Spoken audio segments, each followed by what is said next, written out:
No one is real, not even you.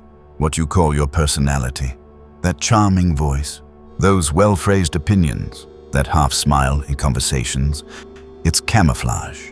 Every day you wear a mask, not to deceive, but to survive. You're not the only one. Everyone around you is doing the same. Building walls of politeness, sarcasm, virtue, or confidence to hide what they're too terrified to reveal.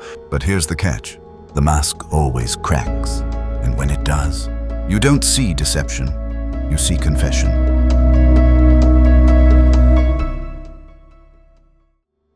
Friedrich Nietzsche once said, "Every profound spirit needs a mask." He didn't mean it as poetry. He meant it as diagnosis. Most people you meet, the gentle ones, the loud ones, the confident ones, aren't showing you who they are. They're showing you what kept them safe. The overly kind man isn't kind. He's scared of rejection. The strong woman isn't fearless. She's exhausted from holding herself together in a world that punishes fragility. If you're only listening to their words, you've already been fooled. Because people don't leak the truth through honesty. They leak it through tension, a glance that lingers too long, a subject they dodge, a laugh that's 1 second too late. These aren't social mistakes. They're fractures.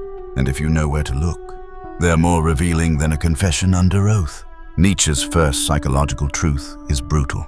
Everyone wears a mask to survive. Not because they're fake, but because they're afraid. And the first sign of reality is discomfort. Watch closely. Where someone twitches, stumbles, avoids, that's not weakness. That's where the real person begins. Second truth. What someone hates in others is what they can't face in themselves. This is projection, the original human defense mechanism. A man obsessed with calling others arrogant is drowning in insecurity. A woman who shames dishonesty is hiding a truth she hasn't faced. We lash out at what lives inside us. Nietzsche saw it clearly. He who fights monsters should see to it that he himself does not become a monster. Every criticism is a confession in disguise. Third, silence is louder than words. The moment someone says "I'm fine" too quickly, dodges a question, or gives a rehearsed answer, that's your signal. You're not hearing their truth. You're watching their fear. Nietzsche believed that language itself was invented by the herd to avoid reality. Real truth exists in what people avoid. Fourth, excessive virtue is often disguised vanity. The louder someone signals their goodness, the more they preach, correct, and moralize, the more they're hiding. Nietzsche called this the will to power in camouflage. Morality is often just superiority dressed in white robes. Real integrity doesn't shout. And fifth, people lie to themselves before they lie to you. When someone says "I'm over it," or "I don't care," don't take it at face value. That's not a lie designed to deceive you. It's one they've told themselves so often they believe it. Nietzsche understood self-deception not as evil, but as necessity. To keep functioning in a painful world, people build myths. Their inconsistencies are the map to their truth. You are not observing people. You are observing their wounds performing for acceptance. The interruption isn't arrogance. It's the panic of being invisible. The brag isn't pride. It's the ache of inadequacy. If you want to understand someone, stop listening to what they say. Watch what they flinch at. Truth doesn't scream. It hides in the cracks. And once you've seen it, once you've caught that flicker of real behind the performance, you'll never be able to unsee it. Watch the ones who need to win every argument, the ones who dominate conversations, correct others mid-sentence, announce their credentials before you even ask. These aren't displays of power, they're symptoms. Power doesn't speak loudly. Insecurity does. Nietzsche's sixth truth cuts clean. Where someone feels superior, they are hiding inferiority. Superiority is not a state, it's a shield. The louder the ego, the deeper the wound. The man who flexes his wealth isn't secure.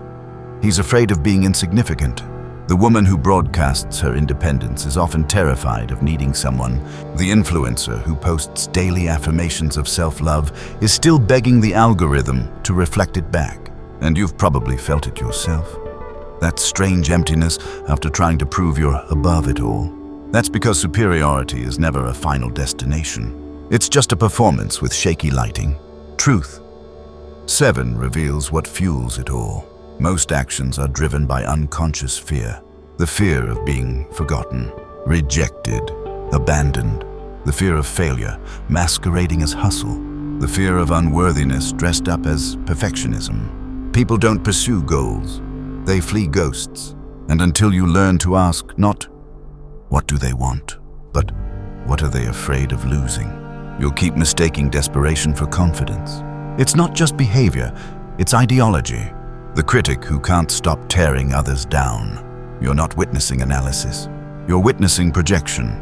Nietzsche's 8th truth. Criticism is a mirror, not a weapon.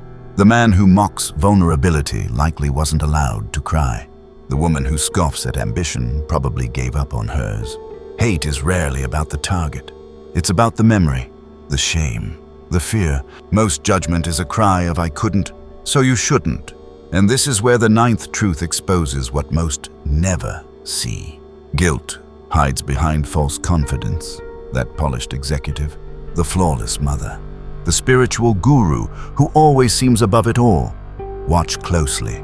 The jaw clenched too tight. The over-explained decisions. The need to control every outcome. They're not serene. They're haunted by past mistakes. By a version of themselves they're still trying to outpace. Real confidence is quiet because it isn't trying to prove innocence. It knows peace. Nietzsche understood this all too well. No man lies so boldly as the man who is indignant. The moment someone declares their moral superiority, their righteousness, their absolute certainty, they are covering something, because the final veil is always volume. And that brings us to truth. Exaggeration reveals the hidden truth. The person who says "I never care what people think" cares more than they'll ever admit. The one who swears "I'm always happy" is terrified to confront sadness. Absolutes are alarms. When someone insists they never feel jealousy, you should hear the jealousy behind the words. Extremes don't come from strength. They come from imbalance. The ego raises its voice when it senses it's about to lose control. So if you want to read someone, don't listen for the message. Measure the volume. The more absolute, the more curated, the more dramatic, the more fragile the truth beneath. Because nobody needs to scream what they know deeply. Only what they fear is false. This is where the lie of modern confidence collapses. That curated identity, that overglossed perfection, it's not inspiration. It's a confession, not of success, but of fragility. You're not seeing power. You're seeing panic dressed in designer. Every trait people project outward, every moral stance, every dominant posture, every public performance, it's camouflage for the war inside. You've seen it. You've felt it, and now you understand it. The confidence that once intimidated you should now make you curious. The person who can't stop performing is not the most secure in the room. They're the most afraid to be alone in it. And when the mask slips, when the volume drops, when the laughter dies a half-second too early or the smile stiffens mid-sentence, what's left isn't chaos. It's the child who wore the mask to survive. Control is never about order. It's about fear. The more someone micromanages others, their routines, their appearance, their partner, the more disorder they're hiding within. Nietzsche didn't need modern trauma theory to understand this. He saw it in the way the world worships structure as a substitute for peace. And here lies the 11th truth.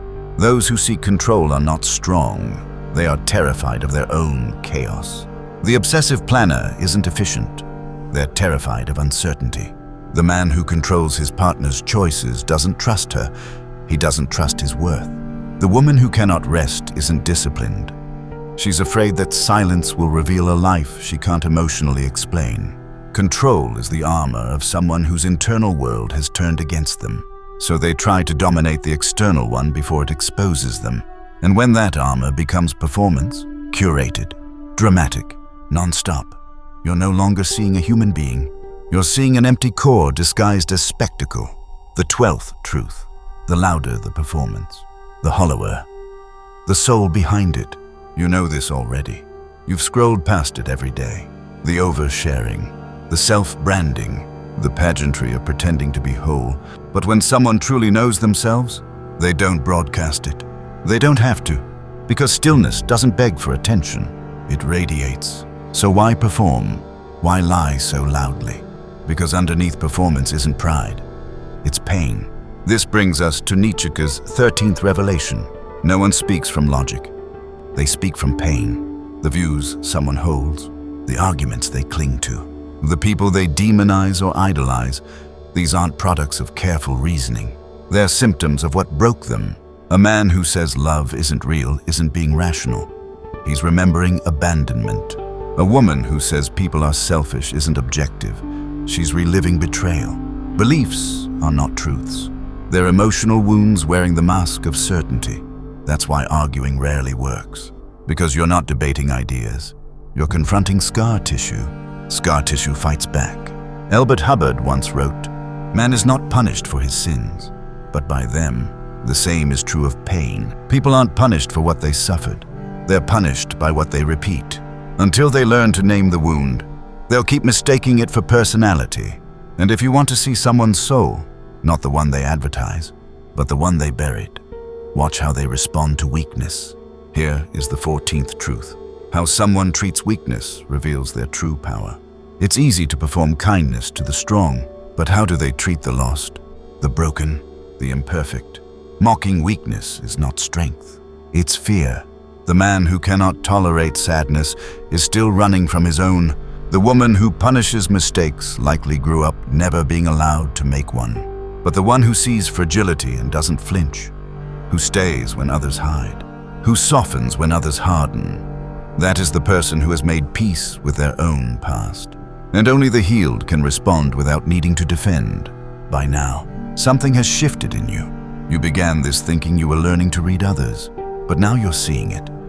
Not just in strangers, but in yourself. The way you respond to control. The way you flinch at chaos. The beliefs you defend not because they're true, but because they're old. You're not remembering ideas. You're remembering patterns. Survival patterns. Emotional blueprints. Scripts written when you were too young to write them yourself. That's what Nietzsche truly offered. Not just insight into others, but a confrontation with the ghost in your own reflection, the adult you pretend to be, and the child you still are. And now we go deeper. Behind every belief is a wound, and behind every pattern is a confession. You're about to hear both. Some people don't speak unless they're seen. They don't enter a room, they perform into it. Every outfit, every joke, every story is engineered to catch light. They aren't addicted to attention because they're arrogant. They're addicted because they're terrified.